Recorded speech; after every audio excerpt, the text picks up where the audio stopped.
I'm in the process of restoring or replacing the capacitors on the Orion chassis. Now, as you might have guessed by now, it's slow going. I mean, taking out the capacitor, gutting the capacitor, installing new capacitors inside, and then remounting the capacitor. All of that takes a heck of a lot of time. And unfortunately, it's not that if you do one or two that you start to get the hang of it and then it goes faster. Actually, no, or maybe not by much. Because you see, every capacitor is a little bit different than the next one and the next one. So, no, unfortunately, I don't manage to gain a lot of time doing several. Also, I don't know what's wrong with the solder points in this radio, but a lot of components just seem to have disconnected. You know, like this capacitor here, which is a 10 nanofarad, 750 volts. Well, it just let go at one end. So either it was soldered very badly at the factory, or the solder overheated and just let go. In any case, this is really annoying, and the chassis seems to be full of these errors. So also, what I noticed is that probably somewhere in the past this chassis has been worked on, and you can notice that by little pieces of wire snipped off left and right, still with insulation on them. So I am beginning to suspect somebody might have worked on it in the past. Actually, well, if they did, and this was not at the factory, they didn't do a very good job of it. So, okay, I've done 1, 2, 3, 4, 5 of the capacitors, and I still have 6 more to do. One here, one here, and there, that's 3. And then 4, 5, and 6. When those 6 are done, then I'm done. So, well, I think for now I'm going to finish by doing this one at the back here, that one. And then tomorrow I'll continue with doing these 2 and these 3 here. I'm making progress with replacing all the capacitors and or resistors in, or rather on, the chassis of the Orion 545A. Now, I haven't replaced actually resistors quite yet, because I wanted to get all the capacitors out of the way first. Actually, I still have to finish remounting, well, and restuffing the electrolytic can, but I still haven't received the necessary capacitors. Now, the chassis, as you can see, is a little bit cleaner, and all the capacitors you see in the image, all those black ones you see, like those 2 here, or this one here, or these ones all over the chassis here, Well, they are in fact all gutted capacitors which I restuffed with new ones, with new capacitors. Something in the style of something like this. Yeah? So I used these cylindrical actual capacitors, all of them, well, mainly all of them, of 630 volts.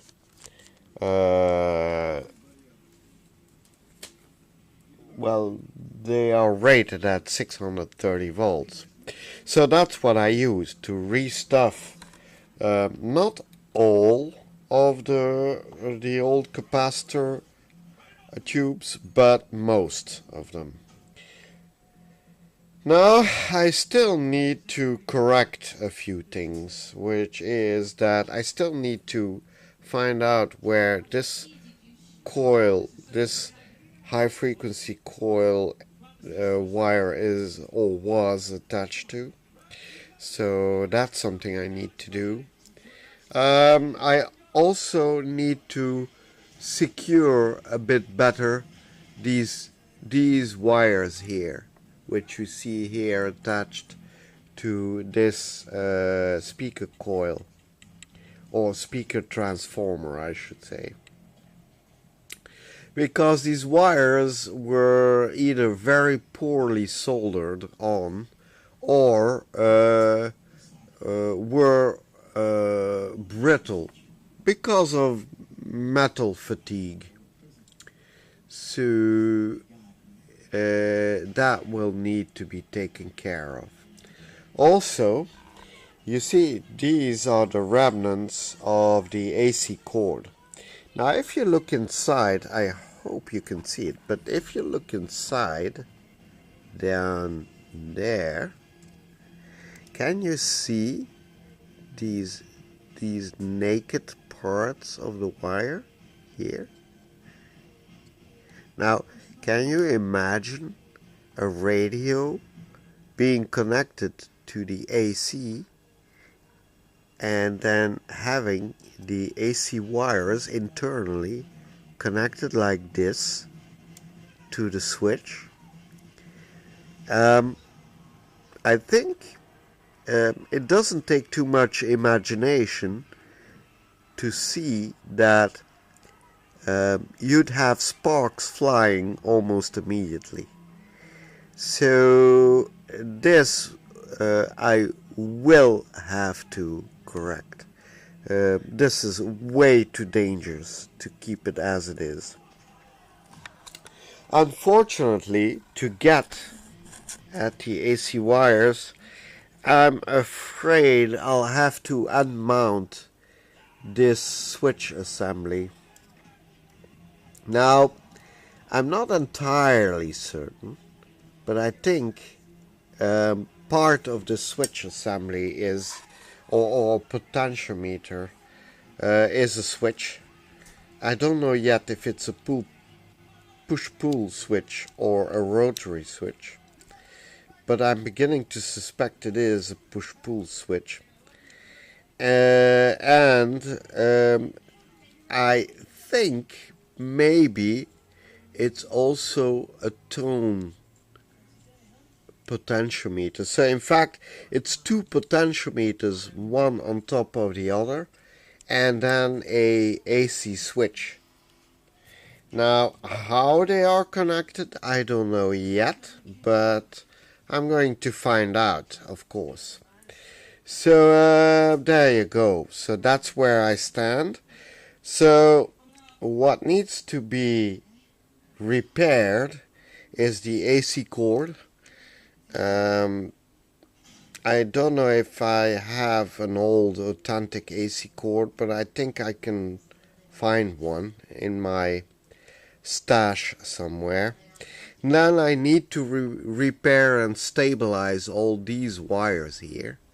And I need to repair this high frequency coil connection. Once that is done, Then I think I can clean the chassis just a little more, and then we can have a go at firing it up.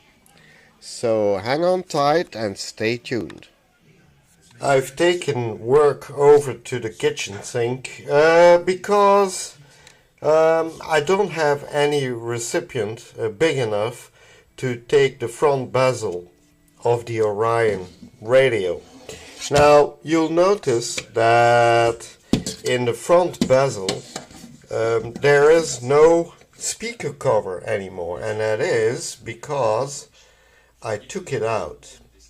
Now taking it out was not too difficult actually, because I don't know if you can see it, but along the inside edge of the bezel there was spread a little bit of glue, and this was glued inside of the bezel like this.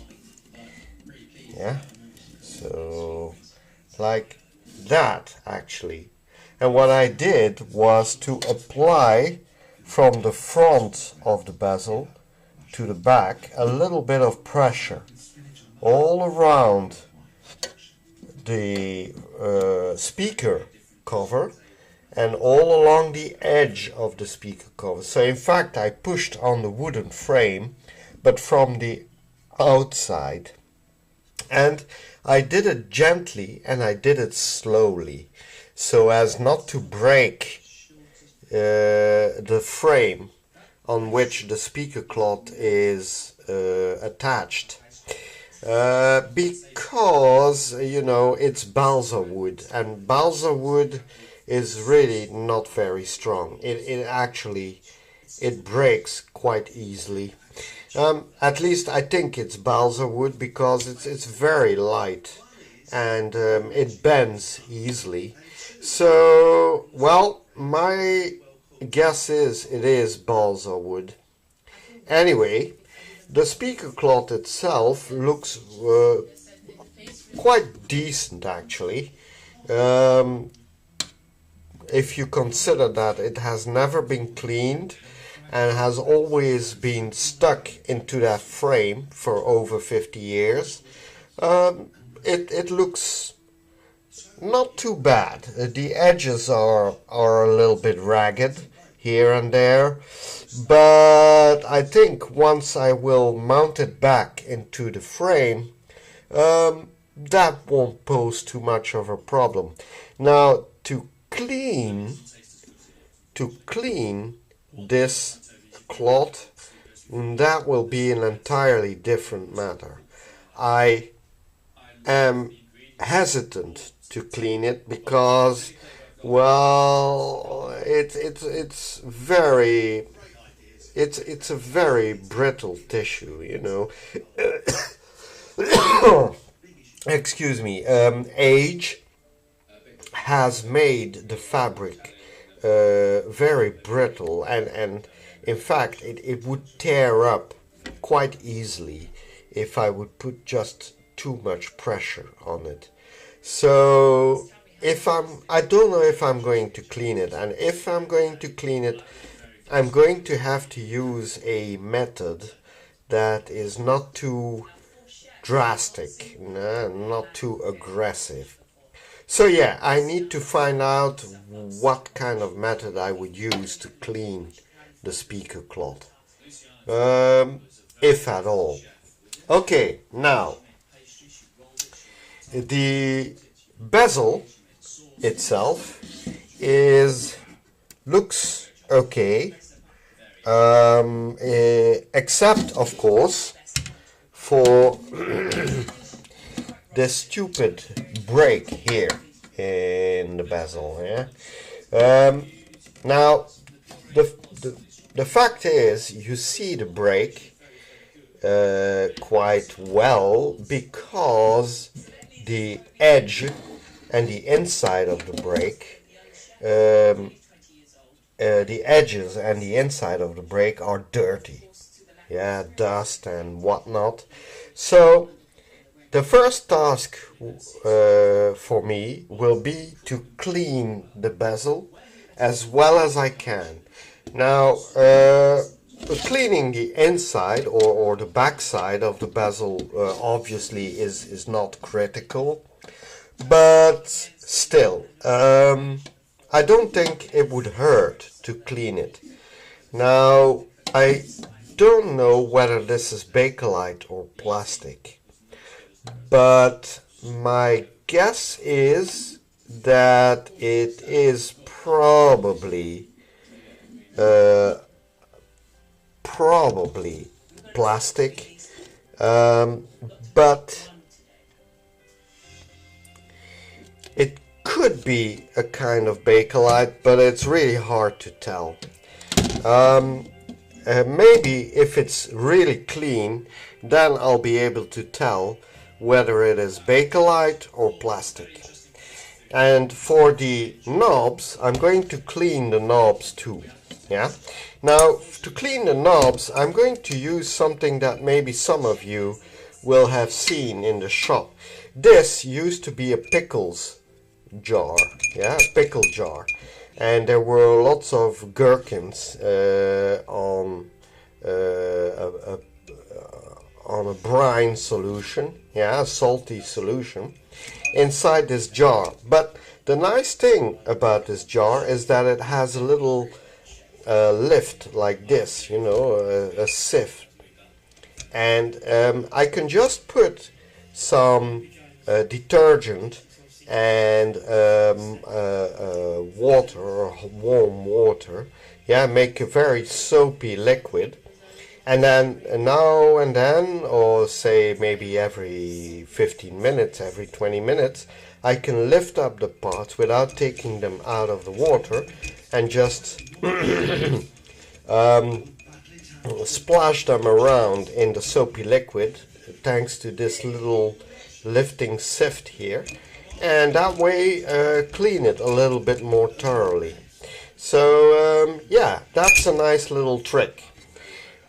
So here we go. We're going to make a soapy wash with some very strong detergent. So give me a moment. I'm going to use a regular kind of detergent that is used to scrub floors. Actually, the brand is really not relevant, and this one just happens to have a lemony smell. But really, the important thing is that you use a detergent that is used on floors which have a good, nice strength. Now, I filled the stopper of the detergent bottle, and that should give me about the right concentration of soapy liquid to clean the bezel thoroughly. Okay, so here we go. I pour it in, and now I'm going to put medium hot water on top. Yes, and the goal is to have the bezel sit in the liquid overnight. Now I'm going to have it soak in that soapy water, obviously overnight, so for 24 hours, but for the coming 2 or 3 hours I will turn it over and give it a soft rub to rub off some of the dirt, and then just put it back into the soapy liquid. Soaking it for the next 24 hours should release most, if not all, the dirt. Okay, now for the buttons, the radio buttons, I'm obviously not going to use an as strong solution. So I'm just going to pour in a dash of detergent, literally just a dash. Yep, like that. And then we're going to fill it with medium hot water. Okay, so here we go.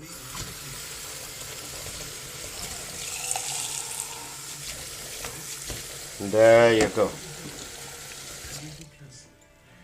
So, as you can see, I filled the jar about halfway with medium hot water, and I'm going to close up the jar so that I retain as much heat as possible for as long as possible, because of course it's not only the soap and the water that will clean the parts, but it is also the heat, obviously. So there you go. It's all ready to be cleaned.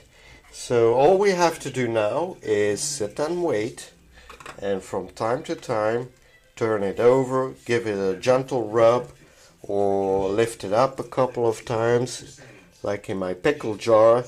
Lift it up and down a few times, and then leave it to soak overnight. So that's it for now.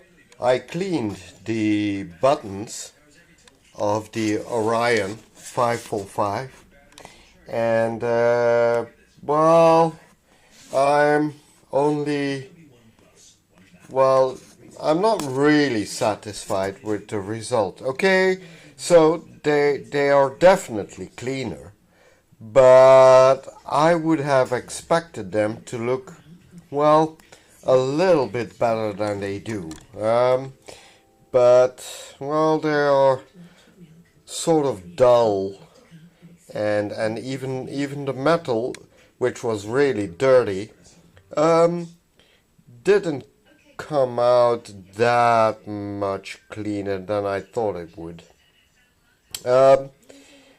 But in any case, most of the grime and years of accumulation of dust and you name it, all that dirt has been washed off, and at least now I can see the details on the knobs, you know, like the little serrations on its edge, for example, the little screw which is used to tighten it on the axis. So yeah, I can see details now which I didn't see when they were really dirty. Still, they are not what I would say extremely clean. So I will probably need some sort of a mild polishing compound to rub them clean. And well, yeah. So that will take a little bit of doing. Okay, so in any case, the buttons are clean, if not shiny. But oh yeah, and by the way, this button has its original golden inlay, well, which is actually paint. Yeah, gold paint. And the other button doesn't. So, or well, maybe it has, but very, very faintly. Very faintly. So, yeah, there's still some work to do on the buttons too. But actually, what I'm going to do today is I'm not going to concentrate on the buttons, but I'm going to try to fix the brake in the bezel. Yeah, this brake here. And actually, if you compress both halves correctly, hang on, I'm going to put the camera on its stand so that I have my hands free to work. Hang on. Let's see if it's pointing in the right direction. Yeah.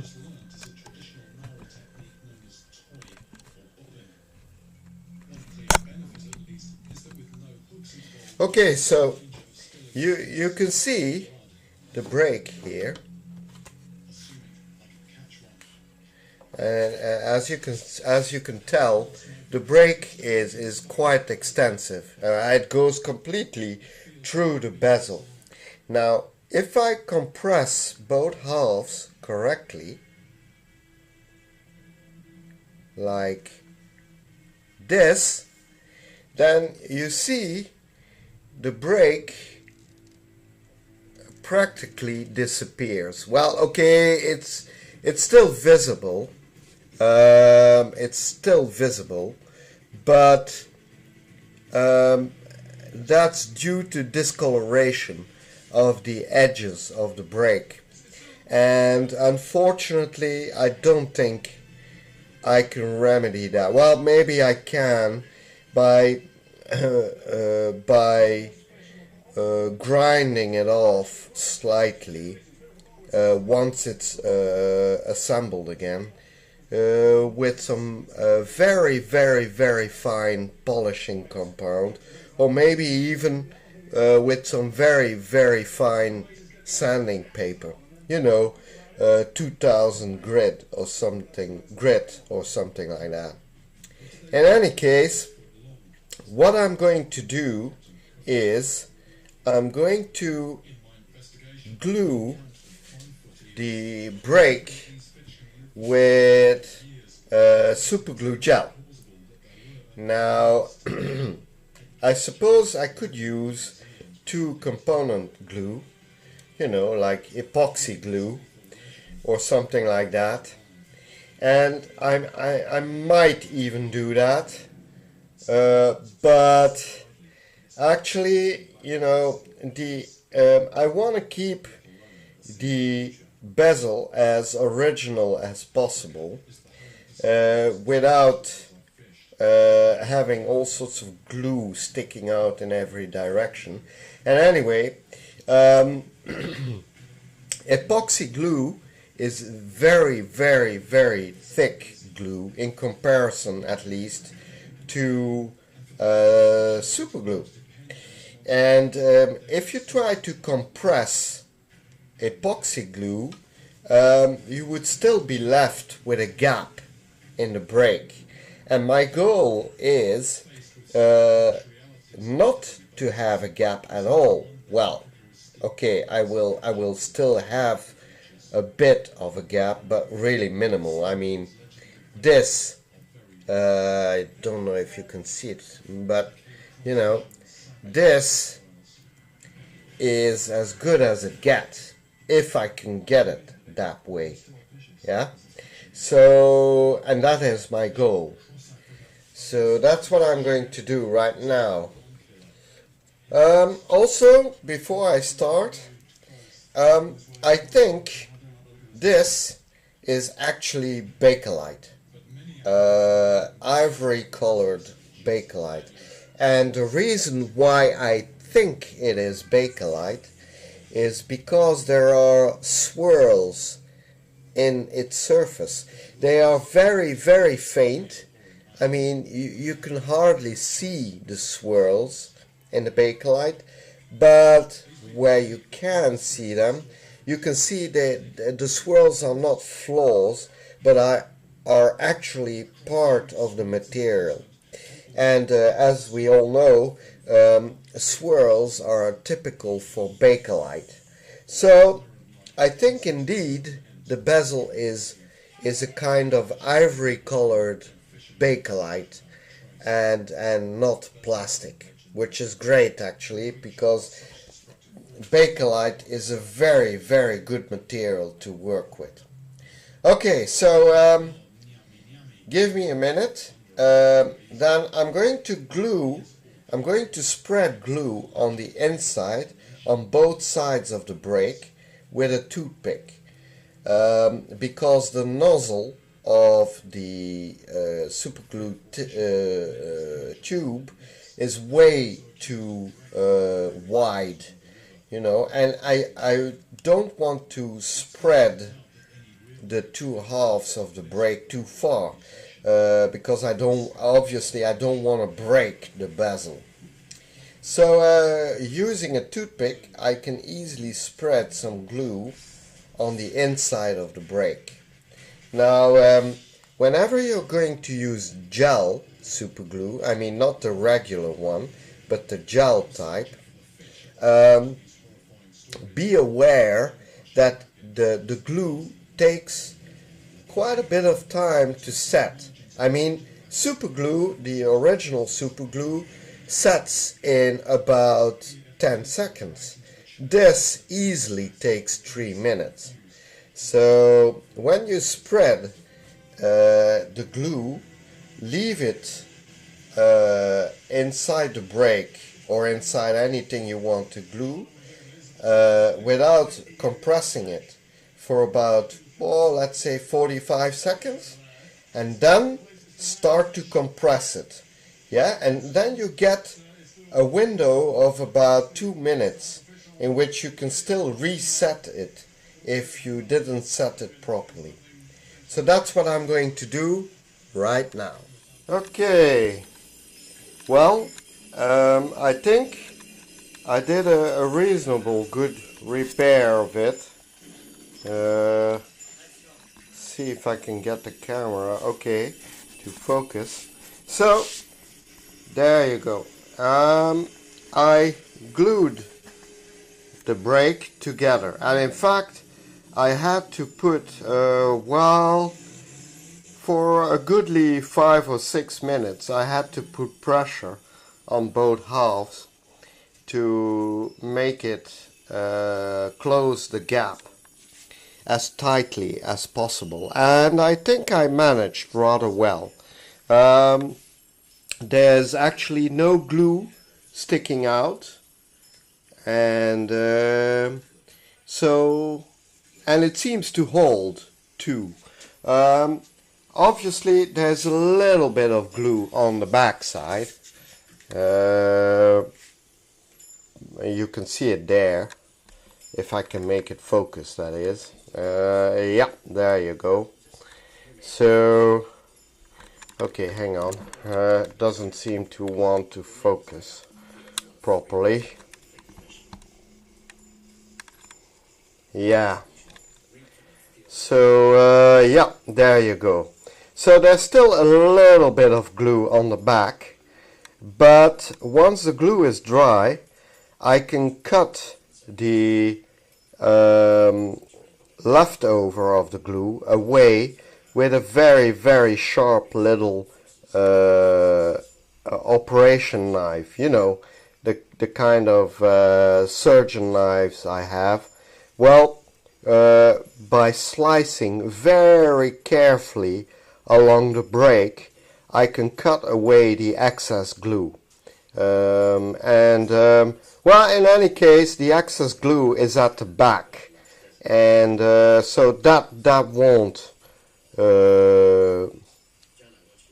won't be too showy in any case. So yeah, I think the repair succeeded rather well.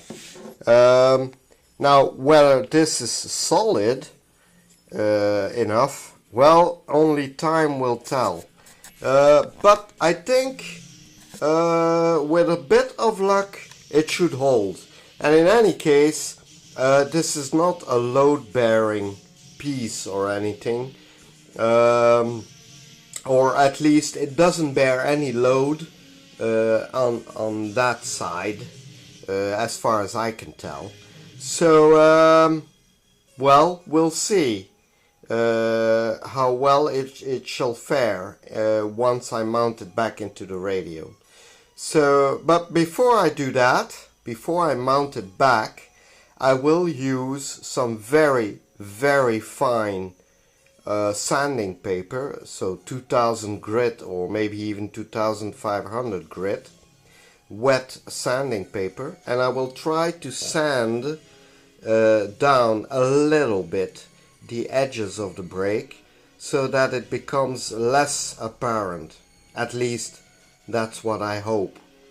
So that's it for now.